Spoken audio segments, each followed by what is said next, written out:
King's Landing is both a city and a curse. Aegon the Conqueror was the first king to land there. His first conquest, a tiny village at the mouth of the Blackwater River, where he raised a wooden fort. When it became clear that Aegon would earn his title, people flocked to the fort and renamed it King's Landing in his honor. The ploy succeeded, and Aegon chose King's Landing for his capital over older and more beautiful cities like Old Town and anywhere else. The currying of royal favor thus became the foundation of the city, and blood its bricks. Maegor the Cruel, Aegon's son, completed the city's famous Red Keep to hold the trappings of power, the royal family, the king's guard, and the Iron Throne. To maintain the new castle's secrets, Maegor murdered all its masons and craftsmen at a feast, which he catered with the new castle servants, who soon found all its secrets for themselves. When the Faith Militant challenged his rule, Maegor raised their Sept of Remembrance to the ground with them inside at prayer and erected the dragon pit on the ashes. But the great dragons it housed were attacked by the very low-born people they were meant to terrify. Thousands of people died in the attempt, but hundreds of thousands lived in King's Landing. And now the only dragons in the city are golden. Like most kings, Aegon and Maegor missed a central truth. That a king lands is less important than what he lands on. The people, who will never visit his Red Keep, or his Dragon Pit, or any of his noble monuments to nobility, because they're too busy holding up his realm. Without the slums of Flea Bottom and the poor and desperate folk it produces, who would fight the king's wars and cook the king's meals, and admire him as he rode past at speed? Without its winding dark alleys and pot shops, where would the Red Keep empty its sewage? Of all kinds. Without the Street of Flour, the king would have no bread. Without the Street of Steel, the king's armies would have no swords, armor, or victories. Without the Street of Looms, the king would go naked.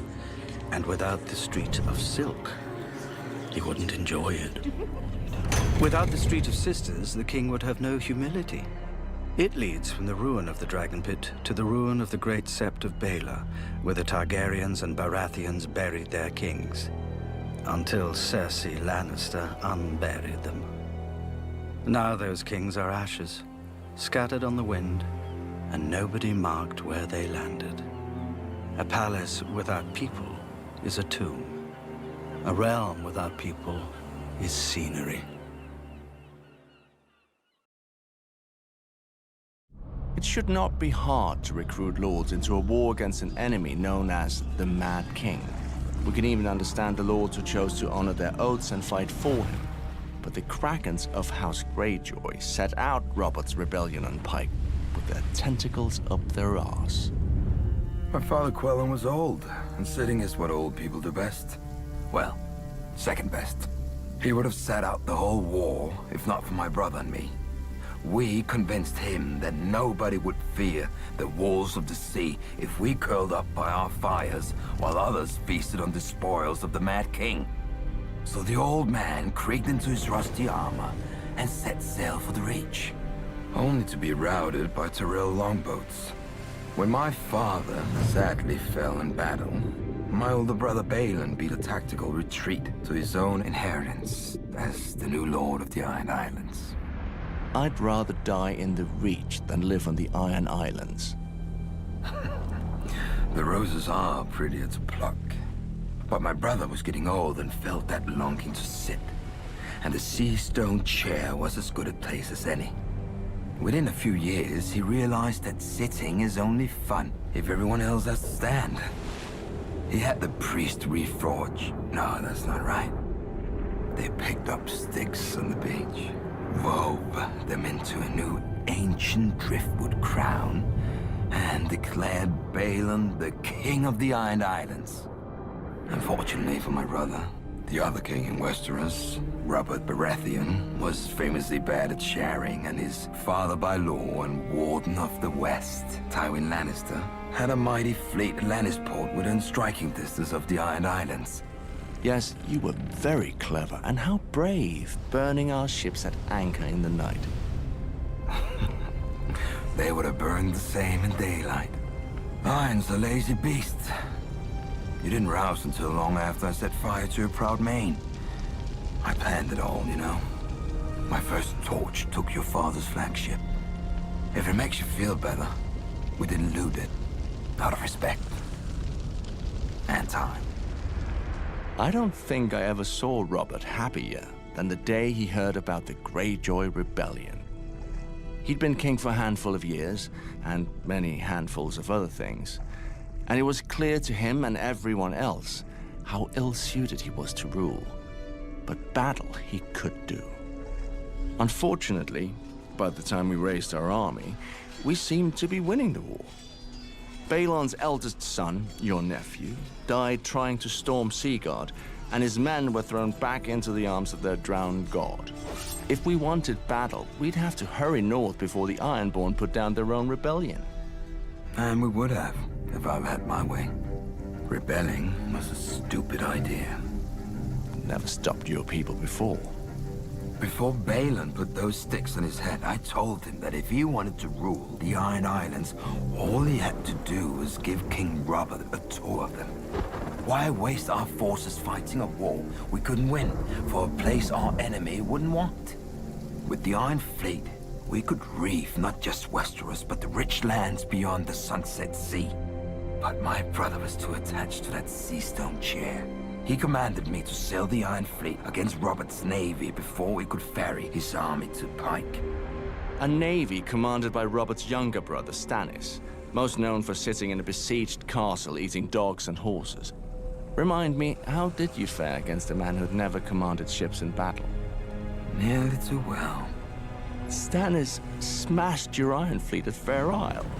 After I sailed it into a strait where our numbers and the size of our ships would work against us.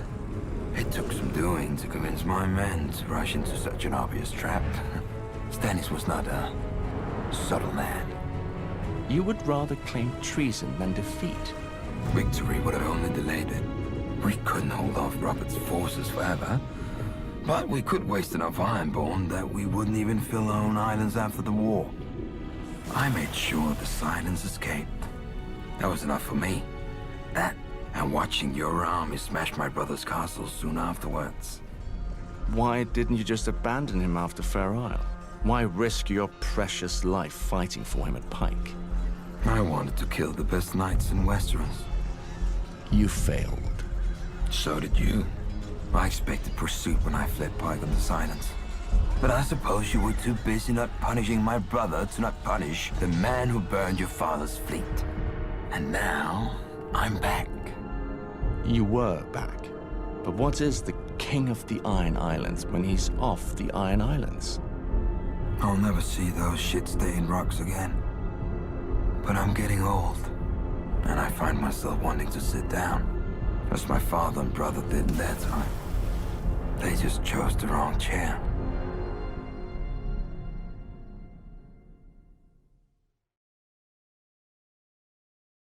Aegon, fourth of his name, is remembered by history as the Unworthy. Quite a feat considering the other kings of Westeros. But even in a family not known for equanimity, Aegon stands out for spiteful incompetence. He tore apart the realm simply because he couldn't rule himself, much less Westeros.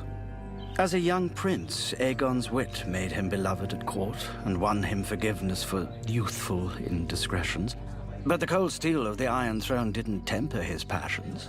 King Aegon proclaimed that if he had to spend his days being pricked by 1,000 swords, he'd spend his nights pricking others with his one. Lords sent their daughters from court so they would not catch the king's eye, whilst other lords summoned their daughters to court, so they would. The only woman in whom he took no pleasure was his sister and wife, Aerys, even after she gave him a son and heir, Daeron. Perhaps Aegon was jealous of her supposed love for his brother, the legendary hero Prince Aemon, the Dragon Knight. Aegon was most certainly jealous of him, not of his bravery or honor, but how young maidens swooned and old whores cried at the songs about him. But most likely, Aegon disregarded his wife and son because he chafed at restraints of any kind, be they the bonds of marriage, or patrimony, or even reason. When Prince Daeron objected to his father's foolish plan to invade Dorne, Aegon incited a lick-spittle lord to accuse the queen of adultery with Aemon, making Daeron illegitimate. Prince Aemon defended the queen's honor in trial by combat. But while the lord's claim publicly died with him, no sword can kill a rumor. Out of spite and pique, Aegon had seeded doubt into his own heir's claim to the throne, which bore bitter fruit with the birth of another son, the bastard Daemon Waters, by the king's own cousin. Raised in the Red Keep on account of his mother's royal blood, Daemon grew tall and powerful, and excelled at all the martial skills that men wrongly value in leaders. Instead of protecting his own heir from a rival, Aegon knighted Daemon at 12, and shocked the realm by bestowing on him the Conqueror's own Valyrian steel sword.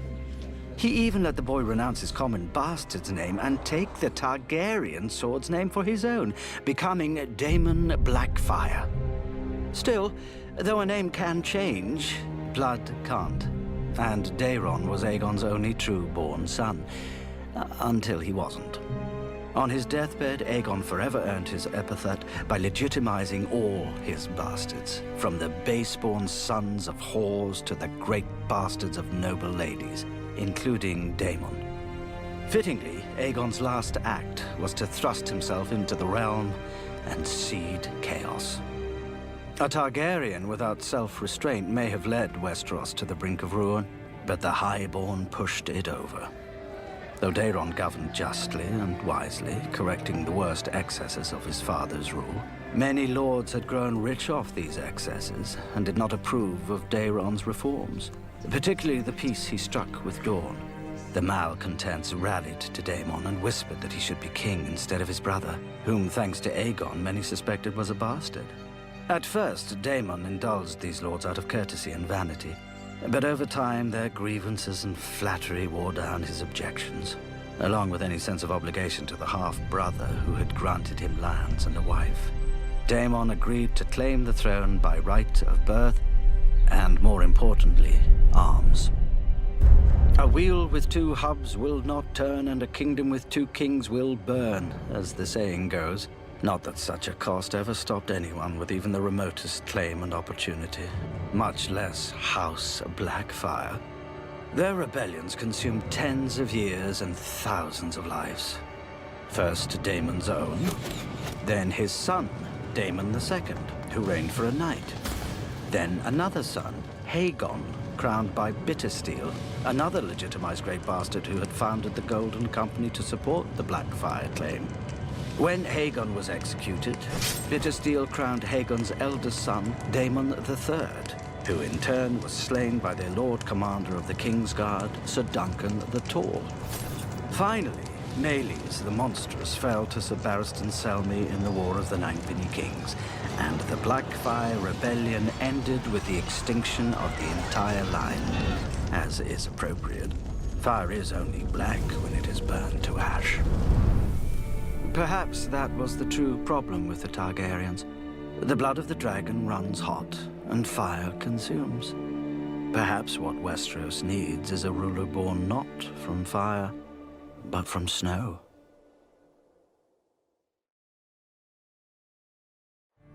For thousands of years, when my people looked south, they saw only a wall of ice where lonely crows perched. The Kneelers had stolen our horizon, when our tools shattered against frozen rock, or our boats capsized in rough seas, or bears and shadow cats snatched our game. We cursed the soft men of the green lands beyond the wall. We cursed, and we envied. Huddled around our fires, we told tales of how the Southerners lived, how their stone houses touched the clouds and their bellies touched the ground, how their women fainted at the sight of blood and wouldn't knife a man even when he slept, how they wouldn't miss a few swords or rings or daughters. But now we've seen the real South, and we have to admit, we're disappointed. Southerners live life bent over, in the fields, in courts, in bed. They drink too little beer and they eat too many plants. In the North, a man's worth is in his hands and his stories, not his fancy name and fancy talk. With good steel, a man can hunt, kill, and live. What can a man do with gold? Except shine. But what should I expect from a people who all want to sit on the iron chair? A waste of good metal. You can make better seats. I've used them. How am I supposed to get comfortable on a bunch of swords? Ah, now I see why all your queens are fighting over it. Maybe your southern asses are soft enough to take it, but give me a proper seat any day. Or a proper southern ass. As long as it isn't in the south. From what I hear, King's Landing is even hotter and madder than Winterfell. Full of oath breakers, rich shits, and tiny women. They'll kneel to anyone with an army, or gold, or special blood. Nobody can tell me if it's more red, or less red, or what. Maybe it's purple. If the Dragon Queen wants a bunch of kneelers to be stomping along after her, she can have them. But my people have had enough. The dead are gone from the north, but the south is full of them. You just can't tell the difference. The coin of Aerys, second of his name, had landed on madness. But half the coins of the Targaryens had landed so. Yet only Aerys would be known as the Mad King, thanks in no small part to the Defiance of Duskendale. Duskendale was the greatest port on Blackwater Bay until Aegon built King's Landing. As the capital grew richer and more prosperous, it sucked ships and gold away from Duskendale. To halt its long decline, the Lord of Duskendale, Sir Dennis Darklyn, petitioned King Aerys for a royal charter that would allow him to levy his own port fees and taxes, which would obviously be lower than in King's Landing. The Hand of the King, Tywin Lannister, refused. But, knowing of the tension between the Hand and its king, Sir Dennis invited the king to Duskendale to evaluate his petition himself rather than deferring to his Hand. When Tywin admonished the king to refuse, as any sensible advisor would, a petulant and bristling Aerys instead accepted, traveling to Duskendale with a small retinue and only one of his Kingsguard. As soon as Aerys stepped within the city, Sir Dennis seized him, killing the Kingsguard and the few others who dared defend their king. Aerys was hauled to the dungeons to have his beard pulled, and have other petty cruelties inflicted on his royal person. Lord Tywin immediately raised an army and marched on Duskendale, but Sir Dennis threatened to kill the king at the first signs of an assault. If Sir Dennis hoped to force Tywin to offer terms, he didn't know Lord Tywin, who refused to even parley until Sir Dennis released the king and surrendered. The royal army surrounded the city, and the royal navy blockaded it. Sir Dennis had clearly not anticipated such obstinacy, nor that the king's hand would be in no rush to save the maddening king, when, as Lord Tywin himself pointed out, the realm had a better option in the king's much more stable son, Prince Rhaegar. After 6 months, Lord Tywin's patience was at an end. Or at least, none could claim he acted recklessly if he now stormed the city and Sir Dennis killed the king. But the dutiful and honorable Sir Barristan the Bold volunteered to infiltrate the city and rescue his king single-handedly, as befit his Kingsguard oath. Tywin couldn't refuse such valor, publicly, and so begrudged Sir Barristan one night. Then he would storm the city and put every man, woman, and child to the sword. With only his hands, Sir Barristan climbed the city walls in the dark of night and snuck through the city disguised as a beggar, evading patrols and suspicious townspeople. When he reached the walls of the city keep, the Dun Fort, he scaled those by hand as well, even dispatching the wall guard before he could sound an alarm. With incredible bravery and luck, Sir Barristan made his way to the dungeons and freed his king. Then Sir Barristan's luck ran out. A cry went up through the castle. Someone had discovered the king was gone. With horns and trumpets blaring an alarm, Sir Barristan cut their way to the stables, avenging his slain Kingsguard brother, but taking an arrow to his chest. Slipping through the castle gate just as it closed, the wounded Sir Barristan and Aerys rode through the roused town, racing for the city walls and beyond it the safety of the royal army. Lord Tywin's archers raced forward to clear the walls of defenders, and Sir Barristan the Bold earned immortality by delivering King Aerys to the waiting, if not welcoming, arms of his hand. Without his hostage, Sir Dennis surrendered and begged mercy from the same king he'd imprisoned. Most men would have had none. Aerys had less. He commanded Sir Dennis to be executed along with any man, woman, or child who bore his family name, and anyone who once had. As for Sir Dennis's foreign wife, who had urged his defiance, Aerys commanded that her tongue and womanly parts be torn out, and she be burned alive.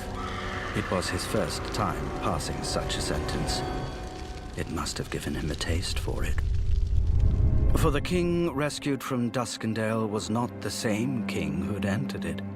Many men would crack after 6 months in a dark cell, being mocked, prodded, and tweaked. Aerys had arrived cracked. Now he was shattered. For years he would refuse to leave the Red Keep, encouraged no doubt by his worried advisors, since he also refused to allow any blades near his person, even to shave his beard, cut his hair, and trim his nails. He began to see enemies in every shadow, who vanished only when the fires burned. Though the Targaryens had forged the Seven Kingdoms in fire and blood, they didn't govern with them. Until they did. Maegor, first of his name, defined council as confirmation and disagreement as treason. 3 Grand Maesters tried to avert disaster. Instead of taking their advice, Maegor took their heads. As a second son and exile, Maegor was never meant to rule. But no sooner did Maegor hear of his brother's death than he flew Balerion to Dragonstone and demanded the crown. Only the Grand Maester dared object that the throne should pass to his older brother's firstborn son, Prince Aegon. Maegor insisted that the Iron Throne should go to the man with the strength to seize it, and beheaded the Grand Maester. Prince Aegon soon took him at his word. He claimed his father's dragon, raised a host of Westermen, and marched on King's Landing while Maegor was in Old Town. Far from the capital, Maegor couldn't rally an army to match Aegon's. So he ordered his banners to swarm Aegon's larger army from all sides, confusing the young prince and slowing his advance. Beneath the god's eye, Maegor's disparate forces came together and attacked Aegon as Maegor himself swooped down from the clouds. For the first time since the doom of Valyria, dragon fought dragon in the sky. But Aegon's dragon was no match for Balerion the Dread, who was 4 times its size. When Aegon fell to his death, his army broke and fled. For slaying his own nephew, Maegor forever after became known as the Cruel, though of course, not to his face. The next Grand Maester dared object to Maegor taking a 3rd wife, when taking his 2nd wife had ruined his brother's reign, because Maegor's 1st wife was the niece of the High Septon. But Maegor beheaded the Grand Maester and declared war on the Faith. He set fire to the Riverlands, the Westerlands, and the Reach in a campaign to root out disloyal lords, and sponsored a more pliant High Septon. None of it worked. Maegor may have returned to the capital with 2,000 skulls of the Faith militant, but most of them weren't soldiers. They were simple folk who had sheltered the outlaw Septons, or turned out in droves to hear them denounce the wicked king. The 3rd Grand Maester dared to declare Maegor the father of his own heir. But when his 2nd wife miscarried, and Maegor saw the monstrous stillbirth, Maegor beheaded the Grand Maester for his insolent adherence to truth. So he had no one to warn him when his 3rd wife, sensing an advantage, declared that his 2nd wife had been unfaithful, and produced a list of potential fathers of the misshapen child. Not only did Maegor execute his 2nd wife and her father, his own Hand of the King, but he also marched on her family's castle and slaughtered everyone who bore a drop of her family's blood. But his 3rd wife couldn't give him a child either. Desperate to cement his stolen throne with an heir, Maegor took 3 wives at once, known as the Black Brides because each were women he'd widowed in his wars. All 3 women grew full with child in time, but each gave birth to the same twisted monstrosities as his second wife. One need not be a maester, much less a grand maester, to deduce the common thread here. Though Maegor stamped out the fires of rebellion, his cruelty and fear only scattered more tinder over the realm until even the smallest ember could set the realm alight. One day, the Faith militant emerged from the shadows, and the lords sent to quash it joined it instead. His hand resigned and retired to his island home. Finally, House Baratheon declared for Maegor's own nephew as the rightful king. The Lannisters, Tyrells, and Arryns soon joined, adding more than half the might of Westeros to the prince and his 2 dragons, which became 3 when Maegor's niece and involuntary Black Bride stole away from the Red Keep with her dragon. Her treason wasn't even the last. Maegor's own Lord Admiral sailed the royal fleet into his nephew's harbor, but most fitting of all, when Maegor tried to send ravens to call his banners, he found that his 4th Grand Maester had learned from his predecessors and fled. Maegor spent one final night on the Iron Throne. He was found in the morning with his wrists slashed and one of the throne's blades jutting from his throat. Nobody knows if it was one of his queens, or Kingsguard, or one of the thousands who wanted him dead, or even Maegor himself, frustrated that his body had failed his will. Whoever the culprit, no doubt he died as all tyrants do, believing that history would vindicate him. It hasn't. History may be written with fire and blood, but histories aren't, as any good advisor could have warned him.